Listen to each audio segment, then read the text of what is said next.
আসসালামু আলাইকুম বন্ধুরা। আশা করি আল্লাহর অশেষ মেহেরবানিতে সবাই ভালো আছেন। আর আপনারা দেখছেন মাস্টারমাইন্ড ওয়ার্ল্ড। সুপ্রিয় বন্ধুরা, যে 7 অভ্যাস মানুষকে ধ্বংস করে দেয়, ভিডিওটি খুবই তথ্যবহুল এবং গুরুত্বপূর্ণ। ভিডিওটি না টেনে ভিডিওটিতে একটি লাইক দিয়ে সম্পূর্ণ ভিডিওটি দেখার অনুরোধ রইল। মানুষের কিছু অপরাধ তাকে ধ্বংস করে দেয়।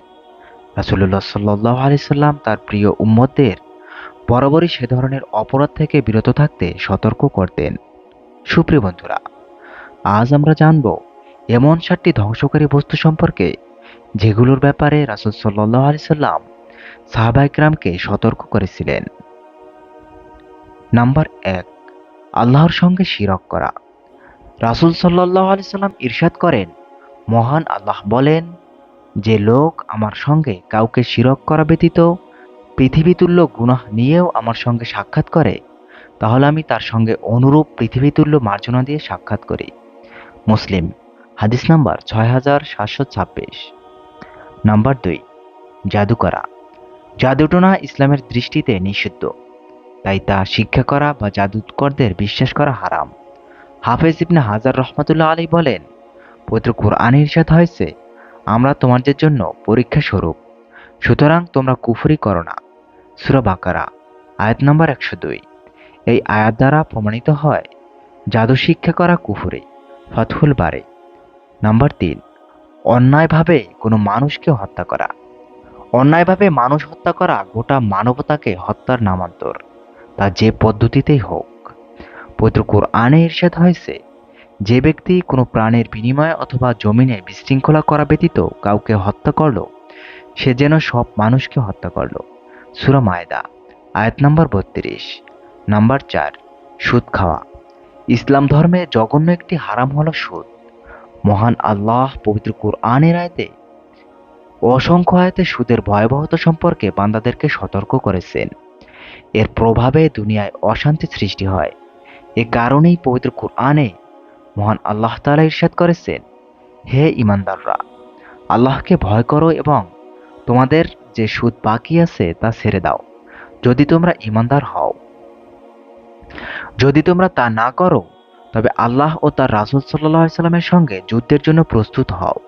সূরা বাকারা, আয়াত নাম্বার 278-279। নাম্বার 5, এতিমের মাল অন্যায়ভাবে ভক্ষণ করা। পবিত্র কোরআনে ইরশাদ হয়েছে, নিশ্চয়ই যারা এতিমের ধন সম্পদ অন্যায়ভাবে ভক্ষণ করে, তারা তো তাদের পেটে আগুন খাচ্ছে, আর অচিরেই তারা প্রজ্বলিত আগুনে প্রবেশ করবে। সূরা নিসা, আয়াত নাম্বার 10। নাম্বার 6, রণাঙ্গন থেকে পলায়ন করা। যুদ্ধক্ষেত্রে শত্রুপক্ষের ভয়ে রণাঙ্গন থেকে পলায়ন একটি জাতি ধ্বংস করে দেয়।